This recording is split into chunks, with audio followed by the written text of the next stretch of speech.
فإن خير الحديث كتاب الله وخير الهدى هدى محمد صلى الله عليه وسلم وشر الأمور محدثاتها وكل محدثة بدعة وكل بدعة ضلالة وكل ضلالة في النار. أعوذ بالله من الشيطان الرجيم. ولا تطع كل حلاف مهين. الآية. عن عبد الله بن عمرو رضي الله تعالى عنه قال قال رسول الله صلى الله عليه وسلم الكبائر الشرك بالله أو حقوق الوالدين أو قتل الناس واليمين والغموس وفي رواية شهادة الزور رواه البخاري ومسلم. প্রশংসা আল্লাহ সুবহানাহু ওয়া তাআলার জন্যই, শান্তি অবতীর্ণ মুহাম্মদ সাল্লাল্লাহু আলাইহি ওয়াসাল্লামের উপর। সম্মানিত মসজিদের মুসল্লিগণ, আজকে আমাদের এই সংক্ষিপ্ত সময়ে জুমার দিনে আলোচ্য বিষয় হচ্ছে সত্য কথার ফলাফল এবং মিথ্যা কথার পরিণতি। এই বিষয় নিয়ে গুরুত্বপূর্ণ তথ্যবহাল বিবরণের চেষ্টা করবো ইনশাআল্লাহ। তার আগে আমাদের জেনে রাখা ভালো হবে যে আজ থেকে প্রায় 1450 বছর পূর্বে মুহাম্মদ সাল্লাল্লাহু আলাইহি সাল্লাম বলেছেন, যাদের এই গাল অর্থাৎ কসাকে লোহার সাঁড়াশি দিয়ে টেনে চিড়ে ফেলে পিছন দিকে নিয়ে চলে যাওয়া হবে, তাদের মধ্যে এক শ্রেণীর মানুষ হচ্ছে মিথ্যুক, যারা মানুষের উপর অপবাদ লাগায়। আজ থেকে প্রায় 1450 বছর পূর্বে মুহাম্মদ সাল্লাল্লাহু আলাইহি সাল্লাম যাদের ব্যাপারে কঠিন শাস্তির কথা উল্লেখ করে গেছেন, তার এক শ্রেণীর মানুষ যারা মানুষের উপর অপবাদ দেয়, মিথ্যা কথা আশ্রয় নেয়। শুধু তাই নয়, যারা মিথ্যুক তাদেরকে আল্লাহ সুবহানাহু ওয়া তাআলা পছন্দ করেন না। যারা মিথ্যা কথার ভিত্তিতে দেশ পরিচালনা করে, যারা মিথ্যা কথার ভিত্তিতে এই মসজিদ চালায়, যারা মিথ্যা কথার ভিত্তিতে মাদ্রাসা চালায়, স্কুল কলেজ বিশ্ববিদ্যালয় চালায়, এদের সাথে আল্লাহ সুবহানাহু ওয়া তাআলা কিয়ামতের মাঠে কথা বলবেন না। বুখারী মুসলিম। কালই বলছিলাম, যে কোনো মূল্যে সত্য কথাই বলা লাগবে, যে কোনো মূল্যে মিথ্যা কথা পরিহার করতে হবে। তাছাড়া মুহাম্মদ সাল্লাল্লাহু আলাইহি সাল্লাম একাধিক জায়গাতে বললেন, আদমের ছেলে মেয়ে তোমরা মনে রেখো, যারা মিথ্যা কথা বলে তাদেরকে আল্লাহ তাআলা পছন্দ করে না। যারা মিথ্যা কথা বলে তাদেরকে আমি মুহাম্মদ সাল্লাল্লাহু আলাইহি সাল্লাম ভালোবাসি না। যারা সত্য কথার উপর অটল থাকবে, যারা সত্য কথা বলবে, তাদের জন্য আমি মুহাম্মদ সাল্লাল্লাহু আলাইহি সাল্লাম জান্নাতের মধ্যে একটা ঘর নিয়ে দেওয়ার দায়িত্ব নিলাম। আল্লাহু আকবার। কথা বুঝেন কি মনে হয়? যারা সত্য কথা বলবে সর্বদাই, তাদের জন্য জান্নাতের মধ্যে ঘর নিয়ে দেওয়ার দায়িত্ব কার? মুহাম্মদ সাল্লাল্লাহু আলাইহি সাল্লামের। অতএব এই এলাকার তিনি ভাই বোনদের দৃষ্টি আকর্ষণ করে বলতে যাচ্ছি, কখনো মিথ্যা কথার আশ্রয় নেবেন না। এটাই আমাদের আহ্বান, অনুরোধ। এই জায়গায় আসার পূর্বে আল্লাহ সুবহানাহু ওয়া তাআলার একটা বাণী পেশ করি, তাহলে আমাদের বুঝতে আরো সুবিধা হবে। মহান আল্লাহ তাআলা বলেন, ইয়া আইয়ুহাল্লাযীনা আমানু, হে সারা পৃথিবীর বান্দা মানুষ সম্প্রদায়, ইত্তাকুল্লাহ, তোমরা আল্লাহ তাআলাকে ভয় করো, অকুনু মাস সাদিকিন, এবং সত্যবাদীদের অন্তর্ভুক্ত হও। দুইটি কথা। এক, আদমের ছেলে মেয়ে তোমরা যারা ঈমান এনেছো, তোমাদেরকে বলছি শোনো, তোমরা আমাকে ভয় করো। দুই, অকুনু মাস সাদিকিন, এবং সত্যবাদীদের অন্তর্ভুক্ত হও। এখন আমি বলতে যাচ্ছি 2026 সালের আজকে 31শে জুলাই, কে আল্লাহকে ভয় করে, কে আল্লাহকে মানে? প্রায় সবাই তো আমরা আল্লাহকে অস্বীকার করি, প্রায় সবাই তো আমরা মুহাম্মদ সাল্লাল্লাহু আলাইহি ওয়াসাল্লামকে অস্বীকার করি। আব্দুল করিম সাহেব আল্লাহকে অস্বীকার করে মানে বুঝতে পারলাম না, মুহাম্মদ সাল্লাল্লাহু আলাইহি ওয়াসাল্লামকে অস্বীকার করে মানে বুঝতে পারলাম না। কি বলতে যাচ্ছেন? আমরা যদি আল্লাহকে অস্বীকার করতাম, তাহলে আজকে কি আমরা জুমার দিনে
জবান দেওয়া যায় না? এরা লোক আল্লাহকে দেখাতে আসেনি, এরা লোক দেখানো এসেছে সমাজে করতে। এই জায়গায় আবার আসে একটু পরে আমাদের যে বক্তব্য বিষয় সত্যবাদী এবং মিথ্যাবাদীদের ফলাফল একটু দেখেন। আল্লাহ তাআলা বলেন অকুলু মাসালিকিন, এই যে মানুষ তোমরা মনে রাখো যারা সত্যবাদী, যারা সত্যের পথে চলে তাদের সাথে চলাচল করো, মিথ্যুকের সাথে চলাচল করো না। এটা আল্লাহ তাআলার আদেশ। কিন্তু এখন বর্তমানে কি দিয়ে জাতিকে বুঝাবো যে আমরা সত্যবাদীদের সাথে চলতে বললেন, মিথ্যুকের সঙ্গে ত্যাগ করতে বললেন। কিন্তু আজকে বর্তমান যত মানুষ সাথে চলাচল করে এরা প্রায় সবাই মিথ্যু।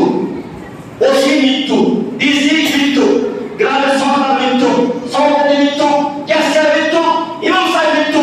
সারা পৃথিবীতে যেখানে যারা দায়িত্ব পালন করে তারা প্রায় 70% মানুষ মিথ্যু। আপনি দেখেন না, দেখাচ্ছে আপনাকে, আপনি যারা সঙ্গ গ্রহণ করেছেন, আপনি একটু খবর নিয়ে রাখেন, দিন রাত্রে মিথ্যাবাদের ভিত্তিতে আস্থা নেই। দিন রাত মিথ্যার ভিত্তিতে ব্যবস্থা করে, দিন রাত মিথ্যার ভিত্তিতে মাদ্রাসা চালাই। যদি তাই না হয় মাদ্রাসার হিসাব তাহলে মসজিদের 40,000 টাকা বন্ধ কি হিসাবে? মাদ্রাসার হিসাব, মসজিদের হিসাব যখন বছর শেষে না হয় 20,000 টাকা কমে কি হিসাবে? ওই 20,000 টাকা কি ইসরায়েল লোক চুরি করেছে? হ্যাঁ, ওই 20,000 টাকা কি আমাদের এই ভারতবর্ষে হিন্দুরা চুরি করেছে? না, হিন্দুরা চুরি করতে আসবে মাদ্রাসার টাকা, মসজিদের টাকা এই নামধারী মুসলমান বাচ্চা মুনাফিকের বাচ্চারা চুরি করেছে। এটাই চূড়ান্ত কথা। কাজে বলছিলাম যে যত মৃত্যু তার তত লোক অনুসারী বেশি, যার যে যত মৃত্যু, যে যত বাটপার তার অনুসারী তত বেশি। নইলে যারা এই দিয়ার পাতে সত্য করে ভিত্তিতে চলে, যারা সত্যের কথা বলে থাকে তাদের পিছনে 2টা লোক, আর যারা মিথ্যার ভিত্তিতে দেশ চালায় তার পিছনে 100 লোক কেন? প্রথমে আপনারা বুঝতে পারেন না, কথা কি বুঝতে পারছেন? যদি সত্য কথা, সত্য বাক্যের সাথে মানুষ সঙ্গ দিল, তাহলে যারা সত্যের ভিত্তিতে দেশ চালাচ্ছে, সত্যের ভিত্তিতে যারা সমাজ চালাচ্ছে তাদের পিছনে 2 থেকে 3টা লোক, আর যারা মিথ্যার ভিত্তিতে সমাজ চালাচ্ছে তাদের পিছনে 1 থেকে 150 লোক কেন? এই বাক্য প্রমাণ করে মানুষ সত্যবাদীদের সাথে থাকতে চায় না, মিথ্যুকের সাথে থাকতে চায়। কেন? মিথ্যুকের সাথে থাকলে ও টাকা পাবে, যে সঙ্গ দেবে সেও টাকা পাবে।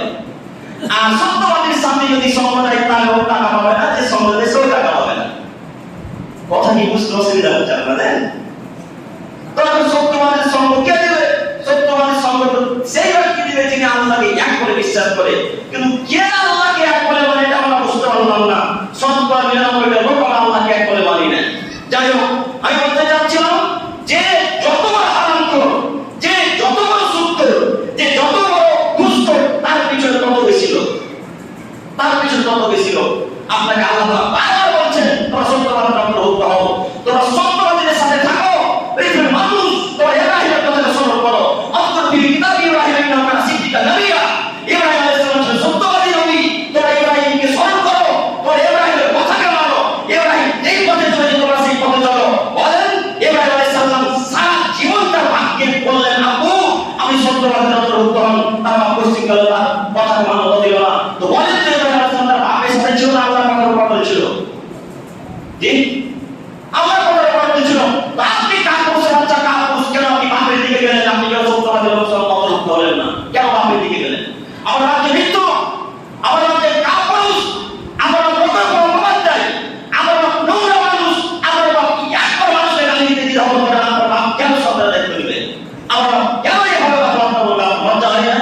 আমার একটু হায়া হয় না? আমার একটু ইতস্ত থাকা উচিত, একটু বক্তব্য থাকা উচিত। আল্লাহ তাআলা বলেছেন সত্যবাদীদের সঙ্গ গ্রহণ করলে জান্নাত হবে। এই কথা মুহাম্মদ সাল্লাল্লাহু আলাইহি ওয়াসাল্লাম বলেন, এই কথা আল্লাহ তাআলা বলেন। কি দিয়ে জাতিকে বুঝাবো? আমরা এখানে আসি, আমাদের কাছে দেখা করে খুব ভালো হয়। আল্লাহ তাআলা বলেন ইন্নাল্লাহা লা ইয়াহদি মান হুয়া মুসরিফুন কাদ্দাব। আদমের ছেলেমেয়ে তোমরা মনে রাখো, যারা মিথ্যু, যারা সীমালঙ্ঘনকারী তাদেরকে আমি আল্লাহ তাআলা সঠিক পথ দেখাই না। কোরবানিরা কি করবেন? কি করবেন বলেন তো? কোরবানি করে ওই তাকে বলে সম্ভবত কোরবানি আছে, এই কোরবানি খুলে আমি আপনাকে দেখানোর জন্য প্রস্তুতি গ্রহণ করে এসেছি। আমি আপনাকে মিথ্যা বলতে আসিনি। এটা আমার নীতি রয়েছে, মেম্বার আমি মিথ্যা বলবো। আমি যতক্ষণ থাকবো মেম্বারের 20 থেকে 30 মিনিট বা 40 মিনিট ততক্ষণ পর্যন্ত আল্লাহ এবং আল্লাহ রাসূল কি বলেছে এটাই চলবে ইনশাআল্লাহ। কেন আপনি নীতি পরিবর্তন করতে চান না? আল্লাহ তাআলা বলেন আদমের ছেলেমেয়ে মনে রাখো, যারা সীমালঙ্ঘনকারী, যারা মৃত্যু, তাদেরকে আমি সঠিক পথ দেখাবো না, তাদেরকে হেদায়েত দেব না। এবার আপনারা বলেন দিয়ার মানুষ যদি আল্লাহ তাআলা হেদায়েত না দেয় তাহলে ফলাফল কি?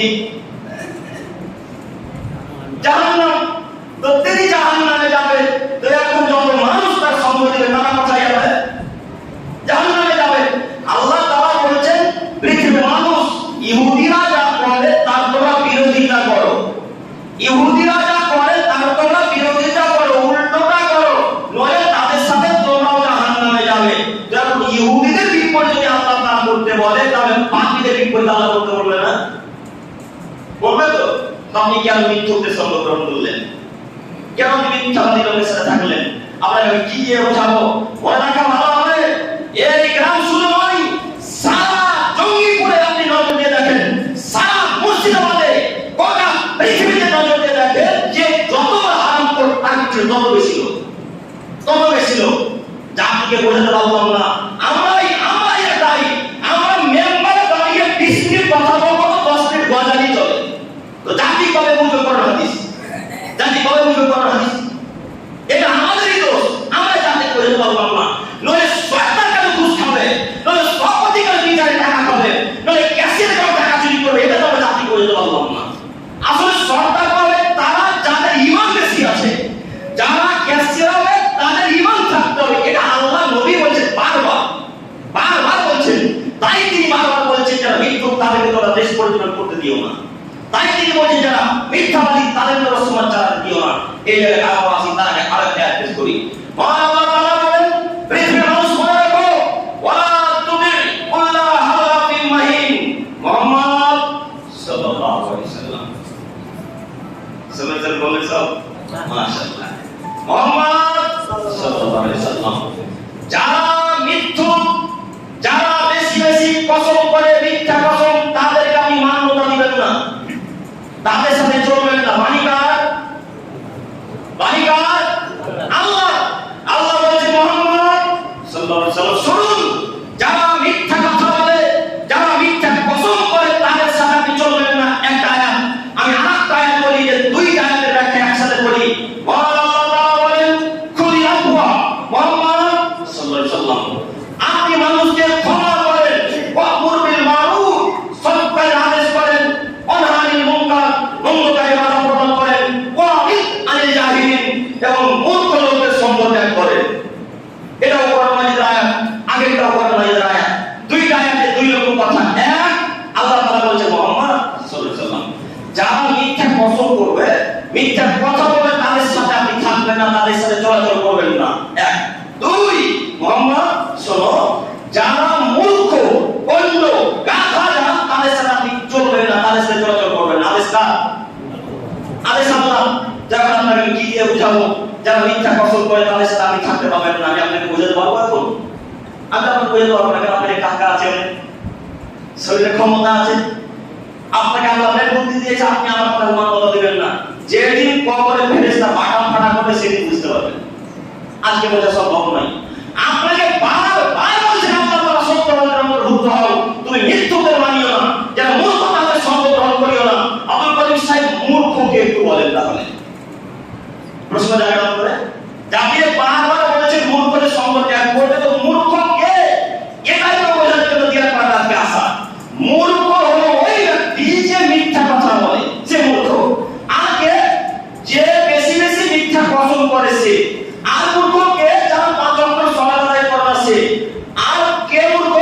যারা মানুষকে গালি দেয় তারা, যারা পিতামাতার অবাধ্য চলে তারা, যারা পাড়া প্রতিবেশীকে গালি দেয়, প্রতিবেশীদের সাথে খারাপ আচরণ করে, যারা সিয়াম পালন করে না, রাসূলের বিধানকে অমান্য করে, আল্লাহ তাআলার নির্দেশকে অমান্য করে চলে, তারা কে?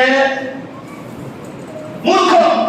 এবার আপনি নজর দিয়ে দেখেন পুরো জঙ্গিপুরের সরকার কেসে সভাপতি, এমপি, এমএলএ, যারা যত দায়িত্ব আছে, এরা কোন আল্লাহর কথাকে মান্যতা দেয়? জি, কোন আল্লাহর কথাকে মান্যতা দেয়? তার মানে বোঝা যাচ্ছে সরকারের ব্যাপারে দায়িত্বশীল আল্লাহ তাআলাকে মানে না। তো ওরা যদি না মানে, তা আপনি তাকে মানতে পারবেন না। আল্লাহ রাসূল একটা বিখ্যাত হাদিস বলেছে, কি জানেন? আল্লাহ রাসূল এইভাবে হুঙ্কার দিয়ে বলেছেন, এই আদমের ছেলেমেয়েরা শোনো, এই সাহাবায়ে কেরাম, আমিরের নেতৃত্ব মান্যতা দিবে, নেতার কথাকে মেনে নিবে, নেতা যা বলে তাই মান্যতা দিবে। যদি নেতার কথা তোমার মিষ্টি লাগে তবু মানবে, নেতার কথা যদি তোমার তিতা লাগে তবু মানবে। তো একটা কথা মনে রেখো, নেতা যখন শরীয়ত বিরোধী কথা বলবে, তখন তার কথা মান্যতা দেওয়া যাবে না। এবার আপনাকে বোঝাই, আপনার নেতা আপনাকে ওই এলাকাতে গান বাজাতে বলছে, গান বাজান, ওই এলাকাতে গান বাজে, এখনো ওই নদীর ধারে একজন আমার নেতা বাধা দিতে গেছে, নেতা তো বাধা দিল না, নেতা আরো 10,000 20,000 টাকা দিয়ে তাদেরকে বলে মদ পান করা, তারা গান বাজান। এ হচ্ছে আপনার নেতা। তবে এদের সঙ্গ কেন গ্রহণ করলেন? আল্লাহ তাআলা নবীকে বলছেন, মুহাম্মদ সাল্লাল্লাহু আলাইহি ওয়াসাল্লাম, আপনি শোনেন, যারা মৃত্যু, যারা মূর্খ, ভাগ্য আমি জাতিকে কিভাবে বুঝাবো? যারা সালাত আদায় করে না তারা শিক্ষিত নয়, যারা রাসূলকে মানে না তারা শিক্ষিত নয়, যারা গ্রামের লোককে গালি দেয় তারা শিক্ষিত নয়, যারা পাক প্রতিবেশীর সাথে খারাপ আচরণ করে তারা শিক্ষিত নয়। এ কথা কিছু দেখে পরে মায়ের বেটা বলে যে আমি মানুষকে গালি দেয় শিক্ষিত মানুষ। দেখে কার কথা ক্ষমতা আছে? আমি কিয়ামত পর্যন্ত আপনাদের দিয়া করার মাসে জানবো কথা দিয়ে যাচ্ছি। এমন কোন আলেমকে খুঁজে বের করেন, এমন কোন নেতাকে খুঁজে বের করেন, এমন কোন মুফতিকে খুঁজে বের করে সেই মুফতি বলবে যে আব্দুর রহমান গালি দিয়েছে, আব্দুর রহমান শিক্ষিত, আব্দুর রহমান সুদ খায়, আব্দুর রহমান শিক্ষিত, আব্দুর রহমান মানুষের সাথে খারাপ আচরণ করে, আব্দুর রহমান শিক্ষিত। এই কথা যদি কোন নেতা বলে দিতে পারে সেদিন থেকে দিয়ার পরে কোনো পৃথিবীর কোনো মসজিদে বক্তব্য দেবো ইনশাআল্লাহ। আজ বিশেষ আল্লাহ তুমি আমাদেরকে সঠিক দিন বুঝে তৌফিক দান করো, সকলে বলি আমিন।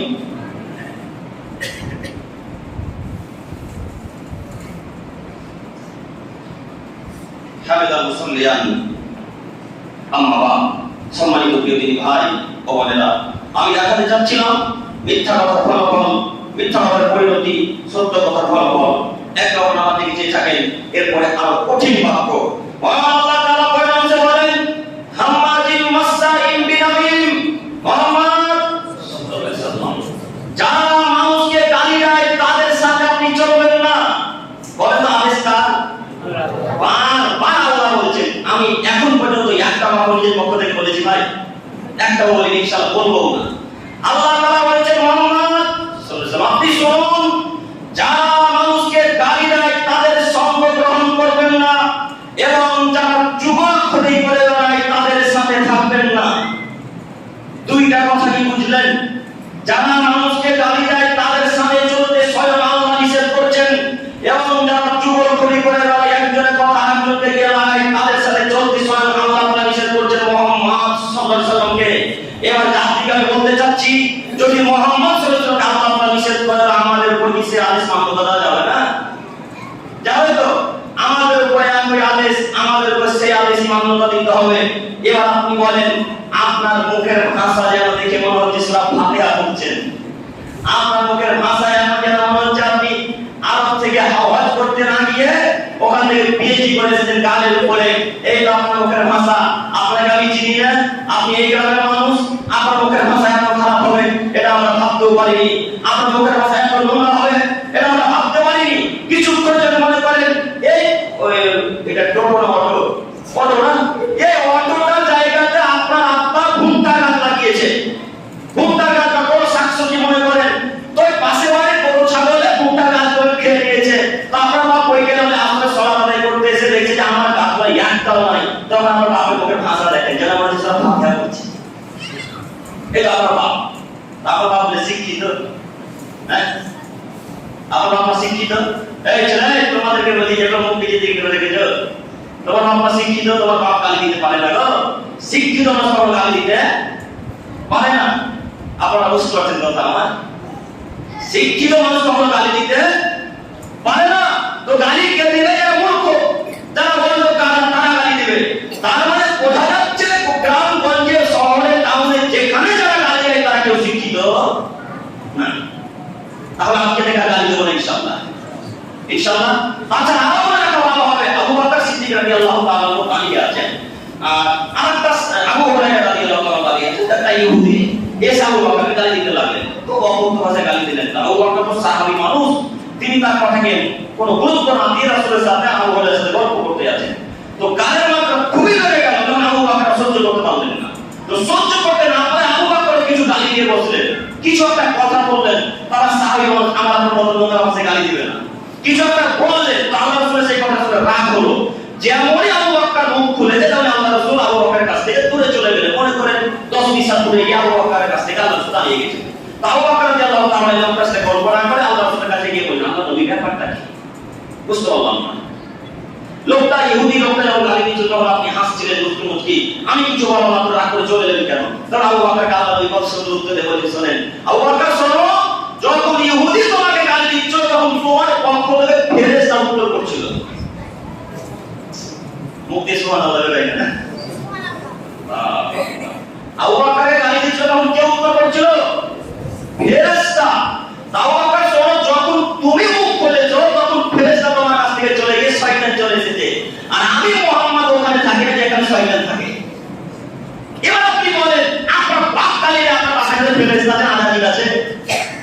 হ্যাঁ, আমার বাচ্চা অমুকের বাচ্চা অমুক, তোমার বাচ্চা তোমার, ওই এটাই ইত্যাদি করে গালি দিচ্ছে। আমার বাপের কাছে ফেরেশতাদের আজাদিক আছে গো, শয়তান আছে আমার বাপের কাছে, ইবলিস আছে আমার বাপের কাছে। শয়তান থাকতে পারে না। আমাদের বাপের বাপকে বলেন, আপু জীবনটা ঠিক করেন, আপু জীবনটা ঠিক করে জান্নাত হবে ইনশাআল্লাহ। রাসূলের আদেশ, রাসূল বলেন জীবনকে নিয়ন্ত্রণ করতে পারে এই জান্নাতের দায়িত্ব আমার। আমি এই জায়গায় আবার আছি, আমি জায়গাটা চাচ্ছি বারবার, যারা গালি দেয় তাদের সাথে চলবেন না। আমি বুঝাতে পারি না কথা মনে হয়, আজকে থেকে চলবেন ইনশাআল্লাহ। চলবেন না তো চলবেনই না, তাদের সাথে সম্পর্ক রাখা যাবে যতক্ষণ পর্যন্ত তওবা না করে ফিরে আসবে আল্লাহর পথে। আজকে থেকে পারবেন ইনশাআল্লাহ, পারবেন ইনশাআল্লাহ। পারবেন কিভাবে পারবেন? আপনি নিজেই যে গালি দেন, এখন তো তওবা করা যাবে না। মুখের ভাষা যে নিয়ন্ত্রণ করা খুবই কঠিন। ওই যে মাঝে মাঝে বাপ মা বলে না, চামড়ার মুখ কন্ট্রোল করতে পারি না। হ্যাঁ, তো বিষয়টা ঠিক এরকমই। আমাদেরও কখনো কখনো মুখ থেকে বেরিয়ে যাবে, আর এরকম মানুষেরই ভুল হবে, তাই না?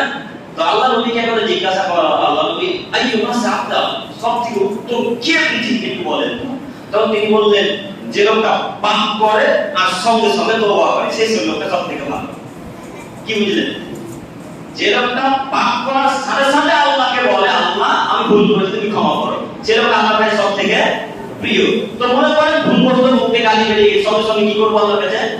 ভিক্ষা চেয়ে বলবো, আস্তাগফিরুল্লাহ আল্লাযী লা ইলাহা ইল্লা হুয়া হাইয়্যুল কাইয়্যুম ওয়া আতুবু ইলাইহি, আস্তাগফিরুল্লাহ ওয়া আতুবু ইলাইহি। আল্লাহ তো আমাকে ভিক্ষা চাই, ফিরে যেতে চাইছি, আর মুখে গালি বের করবো। এ বাপ বলতে পারবো না আজকে থেকে? চাচা বাবু বলতে ইনশাআল্লাহ, ইনশাআল্লাহ মুখের ভাষা কন্ট্রোল করতে হবে, এটা আমাদের অনুরোধ। তাই বলছিলাম যে কোনো মূল্যে যারা গালি দেয় তাদেরকে নেতা হিসেবে গ্রহণ করা যাবে না। যারা মানুষের অপবাদ লাগায়, মানুষের দুর্নাম করে, চাই দুর্নাম করে, এদের সাথে চলাচল করা যাবে না। যে আরেকটা কথা বলতে ভুলে গেছিলাম, যে যারা পরনিন্দা করে বলে তাদের সাথে থাকা যাবে না। কোরআন মাজিদ আয়াত। তো এখন আপনাকে বলি, শুধু আপনাদের এই দিয়ারপাড়া, আপনাদের এই দিয়ারপাড়া শুধু নয়, গোটা সাইদাপুর বাজারে আপনি ফজর সালাত আদায় করে চলে যান, দেখতে পাবেন চায়ের দোকানে গিবত চলছে। চলে না গাড়ি চায়ের দোকানে গিবত, মনে হচ্ছে যেন পার্লামেন্ট, মোদিরা কি আলোচনা করে ওখানে মোদির চাইতে ভালো আলোচনা এখানে হয়। নইলে প্রতিদিন সকালবেলায় চায়ের দোকানে কিসের দুর্নাম চলে? রব্বি সাহেব আপনি 5 ওয়াক্তের মুসল্লি, আপনি দুর্নাম করেন কি হিসাবে?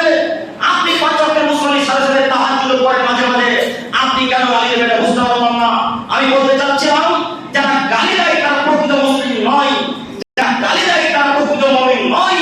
কারণ মুমিন কখনো গালি দিতে পারে না, মুসলিম কখনো মুখ খারাপ করতে পারে না।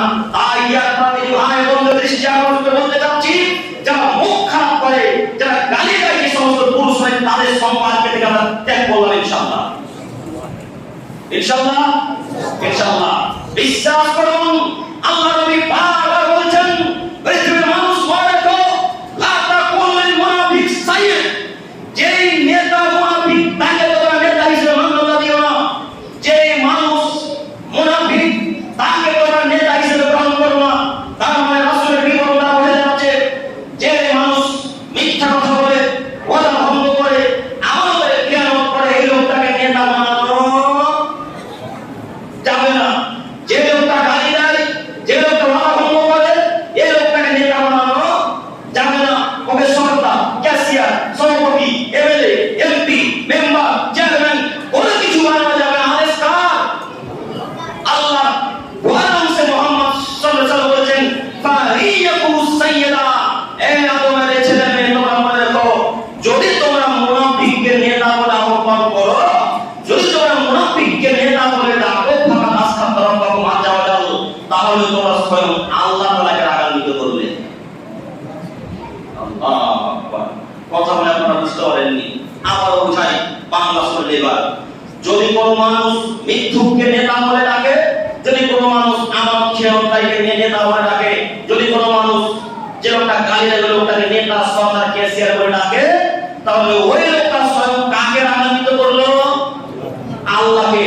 আর যে ব্যক্তি আল্লাহকে রাগান্বিত করলো, তার ফলাফল জাহান্নাম। এবার আপনার নেতার মুখের ভাষার দিকে তাকান।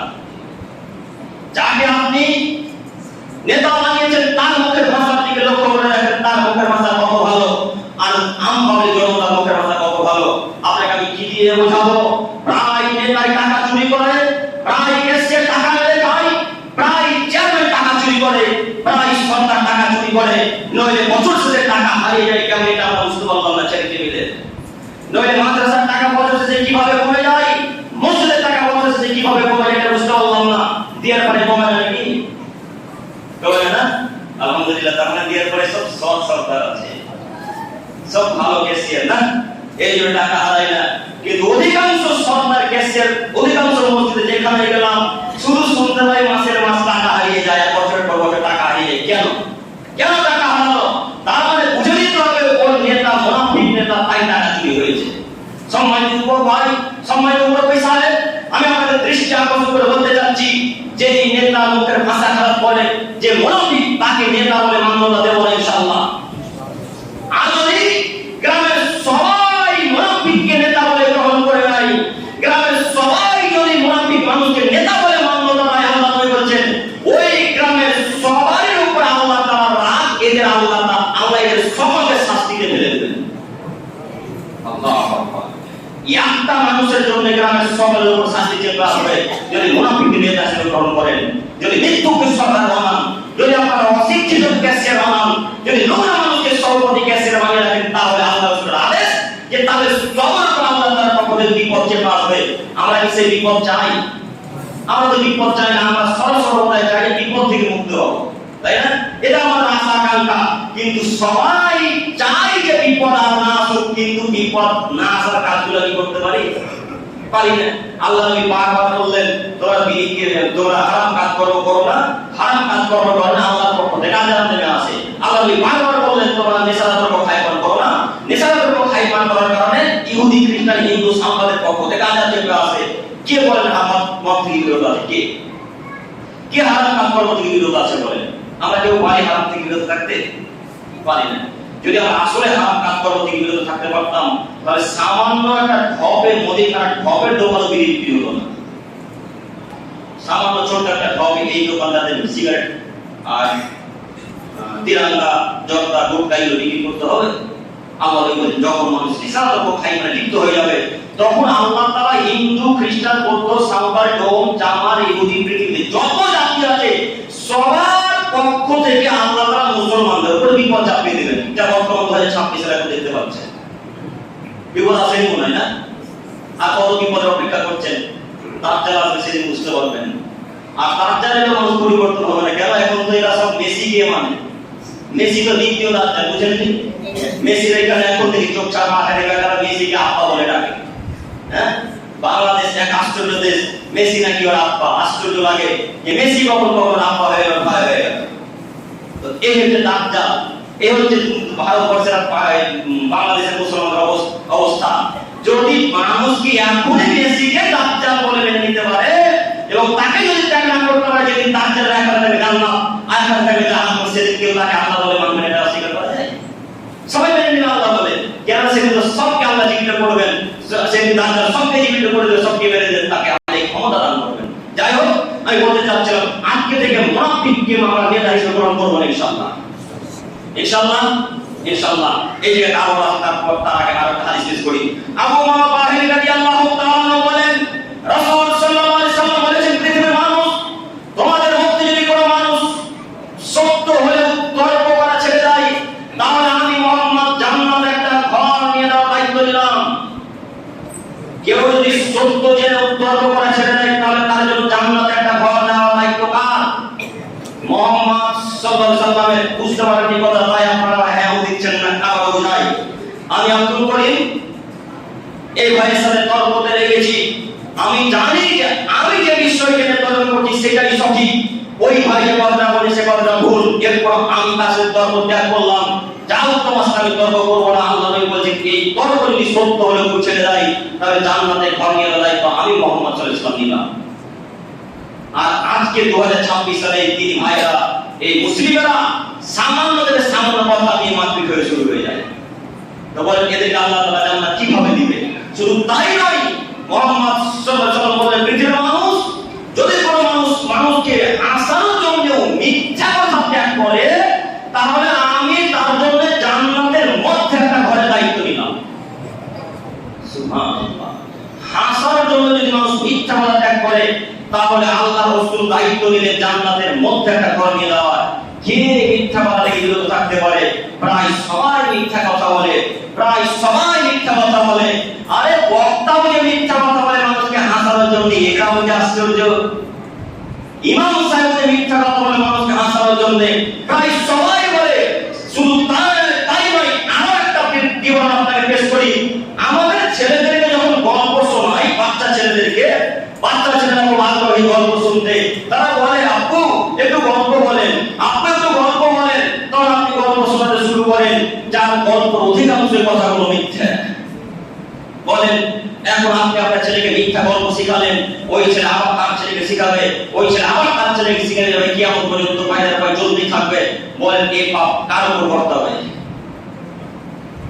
কার উপরে পাপ যাবে? বাপের উপর। জি, ভালো বুঝতে পেরেছেন, আলহামদুলিল্লাহ।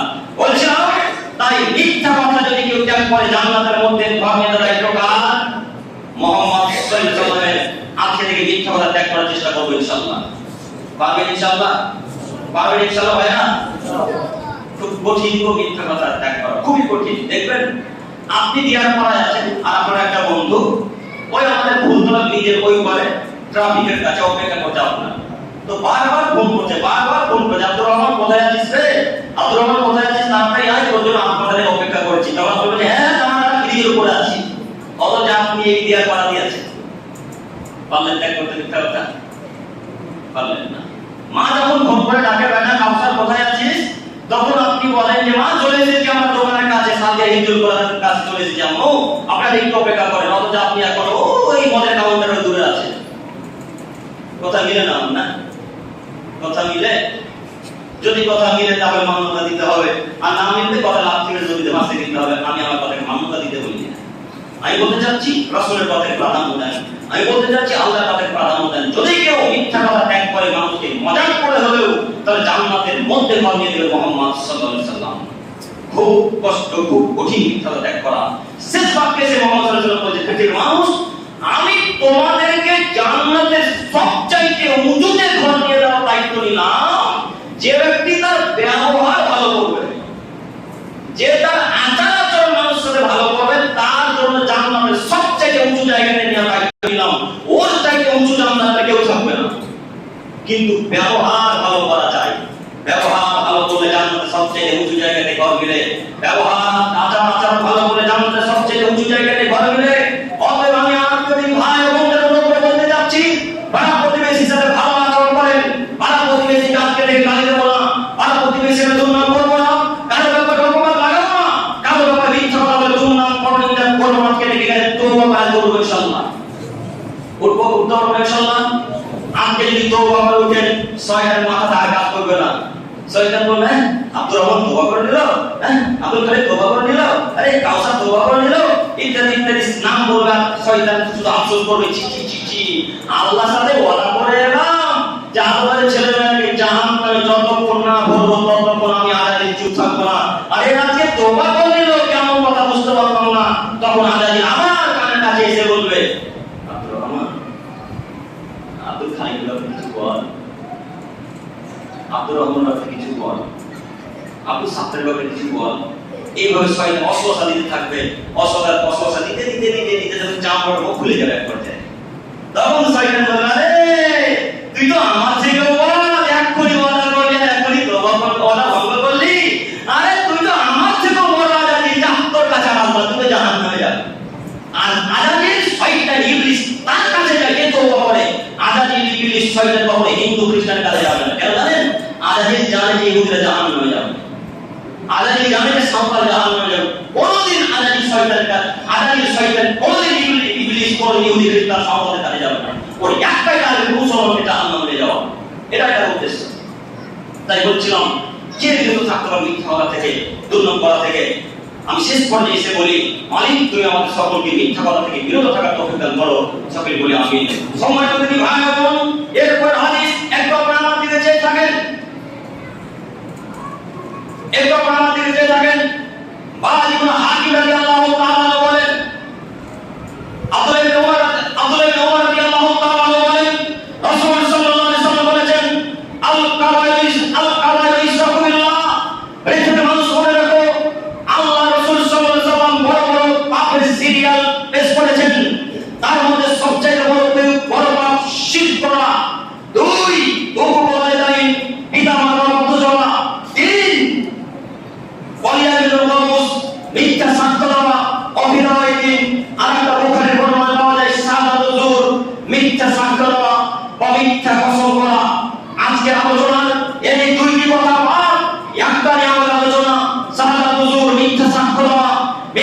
সাক্ষ্য দিবে যারা, তাদের সাথে আল্লাহ কিয়ামতের মাঠে কথা বলবেন না।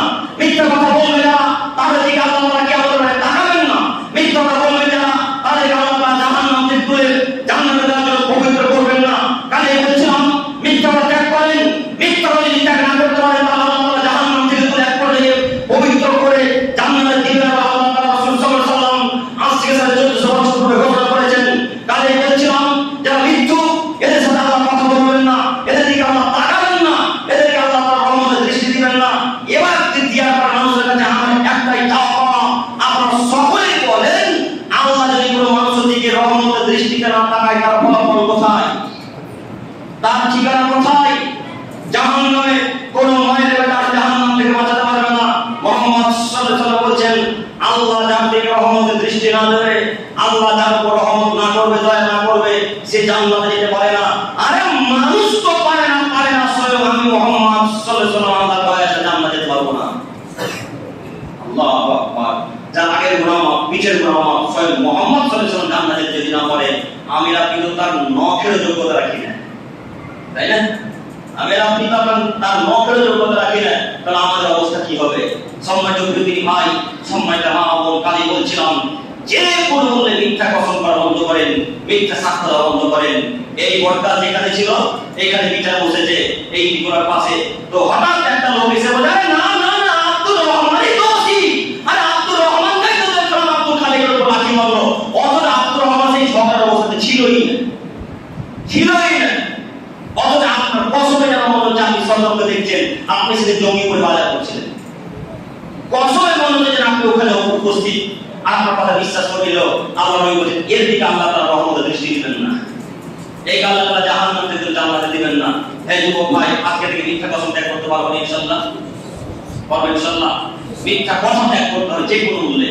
আমি জনগণকে বুঝাতে পারলাম না মিথ্যা কথার ফলাফল কত কঠিন, মিথ্যা কথার পরিণতি কত ভয়াবহ, আপনাদেরকে বুঝাতে অক্ষম। দেখি বলতে পারি কিনা। আজকের আলোচনা শেষ হাদিস একটু আপনার আমার দিকে চেয়ে থাকেন। আজকের আলোচনা শেষ হাদিস একটু আপনার আমার দিকে চেয়ে থাকেন। ওবাদা ইবনে সামিত রাদিয়াল্লাহু তাআলা আনহু বলেন, সামরা ইবনে জুনদুব রাদিয়াল্লাহু তাআলা আনহু বলেন, রাসূল সাল্লাল্লাহু আলাইহি ওয়াসাল্লাম বলেছেন,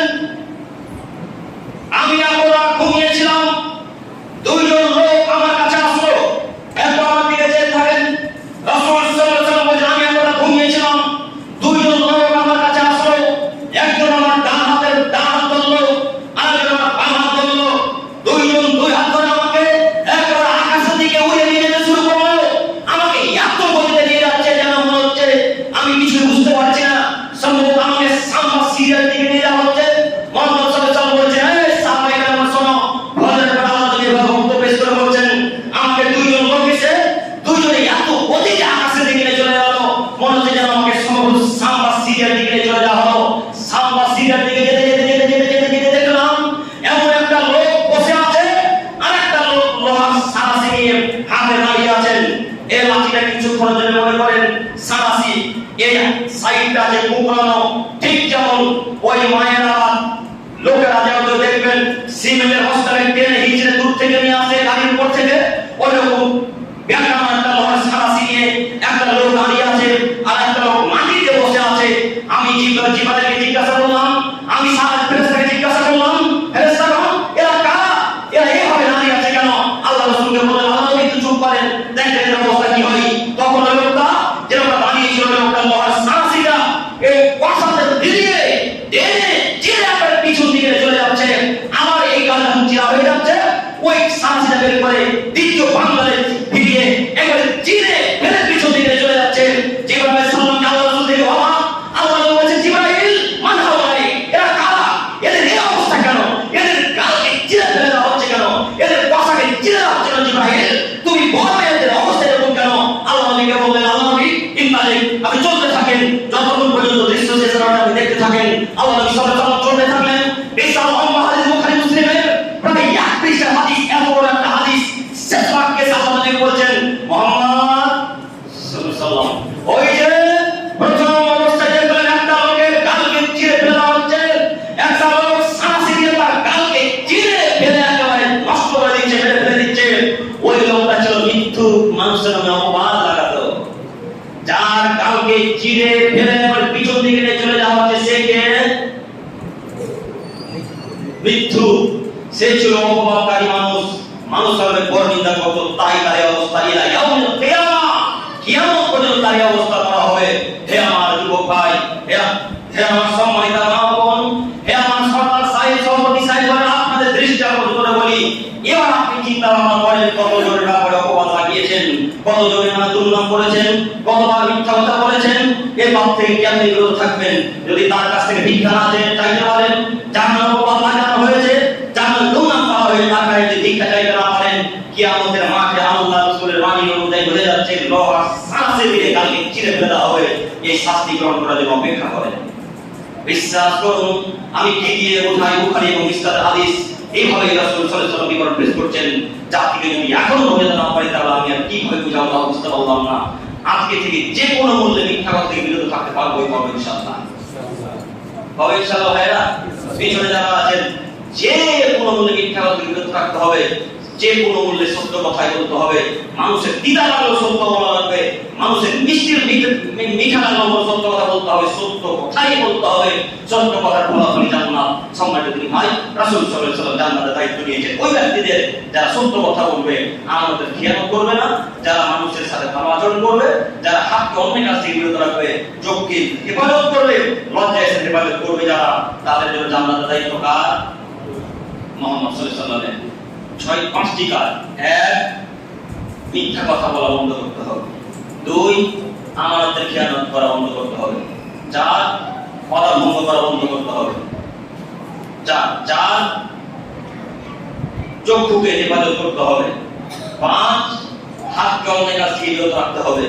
ছয়, লজ্জার সাথে হেফাজত করতে হবে। এই ছয়টি কেউ যদি হেফাজত রাখতে পারে তাহলে জান্নাত নিয়ে দেবে কে? কে? মুহাম্মদ সাল্লাল্লাহু আলাইহি ওয়াসাল্লাম। মুহাম্মদ সাল্লাল্লাহু আলাইহি ওয়াসাল্লাম যদি জান্নাতের দায়িত্ব নেন তাহলে আমাদের কোনো ভয় আছে? আমাদের কোনো ভয় নেই। আপনার পীর সাহেব যখন বলে জান্নাতের দায়িত্ব আমি নিলাম, তখন তো খুব খুশি হন। মুহাম্মদের কথা বললে এত রাগ হয় কেন? পীর সাহেব বলে যে জান্নাতের দায়িত্ব আমার, টাকা দিলে জান্নাতে নিয়ে যাবো, নৌকা নিয়ে নাকি জান্নাতে আসবে, নৌকা নিয়ে পীর সাহেব তার অনুসারীদেরকে বাঁচাতে আসবে। তো পীর সাহেব যদি জান্নাতে নিয়ে যাওয়ার জন্য আসতে পারে, তো মুহাম্মদ আসতে পারবে না? নাউজুবিল্লাহি মিন যালিক। তার মানে পীর সাহেব আসলে আসবে নাকি গো? হ্যাঁ, আচ্ছা, আপনার হুজুর কি একবার চিন্তা ভাবনা করলো না? জলসাকর গুরকাকর হুজুর একবার ভাবলো না যে নৌকা নিয়ে যে পীর সাহেব আসবে বলছে, তো নৌকা চলবে কিভাবে? পানি থাকবে কি? হ্যাঁ, নৌকা পানি ছাড়া চলে? হ্যাঁ, কথা বলে না। এই নদীতে পানি আছে তাই নৌকা চলছে। তো এই ডাঙাতে যদি ছেড়ে দেয় নৌকা, নৌকা কি চলবে? তো আপনার হুজুর যে বলছে আমি নৌকা নিয়ে কি আমাদের তোমাদেরকে বাঁচাতে আসবো, আমাকে টাকা দাও, আমার সাথে বায়াত করো, শোনেন কি কথা বলে না? শুনেছেন বক্তব্য কি? তো নৌকা নিয়ে আসলো কেমনে? পানি তুলে কিভাবে আপনাকে বাঁচাবে? তো ওর কথা বিশ্বাস করছেন, মুহাম্মদের কথা বিশ্বাস করতে এত গায়ে লাগে কেন? অথচ উনি মৃত্যুকাল মুহাম্মদ সত্যবাদী একজন মানুষ, সত্যবাদী নবী, কেন আপনারা বিশ্বাস করতে পারেন না? অতএব আমি বলতে চাচ্ছিলাম আজকে থেকে 6টা জিনিসের জিম্মেদারি নিব ইনশাআল্লাহ। এক, যে কোনো মূল্যে সত্য বলবো। দুই, আমানত রক্ষা করবো। তিন, ওয়াদা রক্ষা করবো। চার, হাত কর্মে কাজে বিরত রাখবো। পাঁচ, চক্ষুকে হেফাজত করবো। ছয় নম্বর কি? লজ্জা স্থানকে হেফাজত করবো। পারবেন ইনশাআল্লাহ? ইনশাআল্লাহ। আল্লাহ তোমার দরবারে শেষ পর্যায়ে ভিক্ষা চেয়ে বলি, মালিক তুমি আমাদের সকলকে সঠিক দিন বোঝার তৌফিক দান করো, সঠিক বলি আমিন। আল্লাহ, সময় অতীব তাড়াতাড়ি পার হয়ে যাচ্ছে, আমি বুঝতে পারি না। আমি ভাবছিলাম আরো কিছু বলবো, কিন্তু সময় 55 হয়ে গেল, আমি এতক্ষণ বুঝতে পারিনি। আল্লাহ তোমার ভিক্ষা চেয়ে বলি, মালিক এই সংক্ষিপ্ত সময় জাতিকে বোঝার তৌফিক দান করো, সঠিক বলি আমিন। হে আমার প্রতিপালক, যারা মানুষের অপবাদ দিচ্ছে তাদেরকে তুমি হেদায়েত দান করো, সঠিক বলি আমিন। হে আমার প্রতিপালক, তোমার তো দয়ার অভাব নাই, তোমার তো দয়া শেষ নাই। আল্লাহ, এলাকার মহিলাদেরকে তুমি হেফাজত করো, মহিলাদের রক্ষা করো, যেন এরা কোন নদীতে গোসল করতে না যায় এবং তার মধ্যে গল্প কিস্সা কাহিনী যেন না করে, সকল বলি আমিন। অবশ্যই ইয়ার পর মানুষ খুব ভালো নদীতে গোসল করে না, আলহামদুলিল্লাহ করে, সব ফেরেশতা করে না, করে না মানে ওই তো খায় না, নদীতে গোসল করে না। আপনার স্ত্রী উলঙ্গে গোসল করে আর দিয়ার পাড়া সবাই দেখে, আপনার মেয়ে উলঙ্গে গোসল করে আহমদপুরের সবাই দেখে, আপনার মা গোসল উলঙ্গ হয়ে সাইদাপুরের সবাই উলঙ্গ হয়ে সাইদাপুরের সবাই দেখে, যেন মনে হয় আপনার মা বাচ্চা মেরে ফেলবো, কিন্তু খারাপ হয়ে যায় আমি মোহর দেবো, টাকা দেবো, সাহেব কাপড় টাকা পয়সা সব দেবো আমি, আর আমার মাকে আমার বউকে দেখবে সাইডে করে লোক আহমদ করে লোক দিয়ে করা লোক না আমি দেখবো? কথা বলে না কে দেখবে? মোহর দিলেন আপনি, টাকা দিলেন আপনি, সাহেব কাপড় যাবতীয় ডাক্তার পানি খরচ যা লাগে সব দিলেন আপনি, আর দেখে বলেন দিয়ে করা লোক না আপনি? আপনি আপনাকে কেন গোসল করতে বলতে থাকেন এখন পর্যন্ত? লজ্জা হয় না কেন? আজকে শুক্রবারে গোসল করতে কি দেখা যাচ্ছে? নিজেকে নিজেকে মানুষ মনে করেন না? এইভাবে স্ত্রীর নদীতে গোসল করতে গিয়ে যান তাহাজ্জুদ দিয়ে জান্নাত দিতে যাচ্ছেন? হ্যাঁ, এই হিসাব ভুল, হিসাব ফেলে দিতে হবে। রাসূল সাল্লাল্লাহু আলাইহি ওয়াসাল্লাম বলেন তিন শ্রেণীর মানুষের উপর জান্নাত হারাম। তার এক শ্রেণীর মানুষ তাইও সালাদি উপরে পেয়ালে খাবাস, যারা বাড়িতে বেহায়া করার সুযোগ দেয় তাদের উপর জান্নাত হারাম। যারা নারীদেরকে কন্ট্রোল করতে পারে না, যারা ছেলেদেরকে কন্ট্রোল করতে পারে না, তাদের উপর জান্নাত হারাম। জাতিকে বোঝাতে পারবো না হাদিস কি জিনিস, জাতিকে বোঝাতে পারবো না সঠিক বাক্য কি জিনিস, যখনই জাতিকে বলেছি জান্নাত হারাম তখন জাতি মনে করে জান্নাত করে বেশি বেশি করে কথা বলছে। আমি বেশি বেশি কথা বলার কি? আমি তো ছোট ছেলে, আমি একটা বাক্য নিজের পক্ষ থেকে বলে সাইদার কুতিয়ার পারে জাহান্নাম কি দাসিরে আমি জান্নাত দিতে এসে যে কথা বলা রাসূল সাল্লাল্লাহু আলাইহি ওয়াসাল্লাম বললেন যারা মিথ্যা কথা বলে আমার ব্যাপারে, এতটুকু যদি মিথ্যা কথা বলে তাহলে তাদের থাকার জায়গা জাহান্নাম। আমি আব্দুল করিম বিন আব্দুল সালাম সেই শুধু সন্দেহ করতে বক্তব্য দিতে এসেছি জাহান্নাম কিনতে না, জাহান্নাম কিনতে জান্নাত কিনতে এসে কথাই বলা ভালো হবে। তাই বলছিলাম আল্লাহ নবী বলেছেন আমার প্রতি জান্নাত হারাম, আমার বাপের প্রতি জান্নাত হারাম, আর স্বামীর প্রতি জান্নাত হারাম, বড় ভাইয়ের প্রতি জান্নাত হারাম। যদি সেই স্বামীর স্ত্রী, সেই ভাইয়ের বোন, সেই বাপের স্ত্রী যদি নদী কুলবে গোসল করে তাদের প্রতি জান্নাত হারাম। এই কথা মুহাম্মদ সাল্লাল্লাহু আলাইহি ওয়াসাল্লাম বলেছেন। জান ঠাকা কিভাবে ঠেকাবে? ঠেকা কিভাবে ঠেকাবে? আব্দুল করিমকে মারা, তার সাথে তর্ক করা খুব সহজ, কিন্তু যিনি বলে গেলেন তার সাথে তর্ক করা খুব কঠিন। তাই বলছিলাম আজকে থেকে যে কোনো মূল্যে পরিবর্তন হবেই হবে ইনশাআল্লাহ। ইনশাআল্লাহ আজকে থেকে আমাদের মায়েরা নদীতে যাবে ইনশাআল্লাহ। বাড়িতে টিউবওয়েলে গোসল করবে, হবে ইনশাআল্লাহ, হবে ইনশাআল্লাহ, ইনশাআল্লাহ। শেষ পর্যায়ে তুমি মালিক তোমার দয়ার অভাব নাই, তোমার দরবার দীক্ষা চাই ইনশাআল্লাহ। তুমি আমাদের সকলকে সঠিকভাবে চলার পথে দান করো সকল করি আমিন। হে আমার প্রতিপালক, তুমি বড় দয়াবান, তুমি বড় ক্ষমাবান, তুমি বড় রহমান, তোমার দয়া আশাধারী মালিক। তুমি আমাদের সকলকে মিথ্যা কথা থেকে বিরত থাকার তৌফিক দান করো সকল করি আমিন। আল্লাহ গো, তোমার রাসূলের পদ্ধতি অনুযায়ী চলতে পারি সে তৌফিক দান করো সকল করি আমিন। হে আমার প্রতিপালক, তোমার দরবারে দীক্ষা চেয়ে বলি আজকে শুক্রবারের দিন মেম্বারে চেপে আছি আল্লাহ। এই অবস্থাতে দোয়া কবুল হয়, মেম্বার থেকে নামার পূর্বে মুহূর্তে দোয়া করতে হয়, ওই দোয়া কবুল বেশি হয় আল্লাহ। সে আসালে তোমার দরবারে দীক্ষা চাইছি আল্লাহ। মুসলিমরা খুব নির্যাতিত অপমানিত আল্লাহ, তোমার দরবারে দীক্ষা চাইছি তুমি আমাদেরকে এমন একটা নেতা দান করো, এমন একটা নেতা দাও যে নেতা আমাদের পক্ষে লড়াই করবে, আমাদের পক্ষে বাতিলের বিরুদ্ধে লড়াই করবে, এরকম নেতা তুমি আমাদেরকে দান করো সকল করি আমিন। হে আমার প্রতিপালক, তোমার দরবারে দীক্ষা চাইছি মুসলিমদেরকে রক্ষা করো আল্লাহ। তোমাদের দীক্ষা চাইছি গাজা, ফিলিস্তিন সহ সারা পৃথিবীতে মুসলিমরা যেখানে অপমানিত নির্যাতিত তাদের সকলকে রক্ষা করো সকল করি আমিন। আল্লাহ তোমাদের দীক্ষা চেয়ে বলি এই যত যুবক দেখতে পাচ্ছি আল্লাহ, আমার চোখ যতটুকু যাচ্ছে শুধু যুবক আর যুবতী নজরে আসছে আল্লাহ, তুমি সমস্ত যুবকদেরকে কবুল করে নাও সকল করি আমিন। এখান থেকে আমরা শেষ করলাম। সকলে আল্লাহুম্মা ওয়া বিহামদিক আশহাদু আল্লা ইলাহা ইল্লা আনতা আস্তাগফিরুকা ওয়া আতুবু ইলাইক। আল্লাহুম্মা সাল্লি ওয়া সাল্লিম আলা নাবিয়িনা মুহাম্মদ সাল্লাল্লাহু আলাইহি ওয়াসাল্লাম। আসসালামু আলাইকুম ওয়া রাহমাতুল্লাহি ওয়া বারাকাতুহু।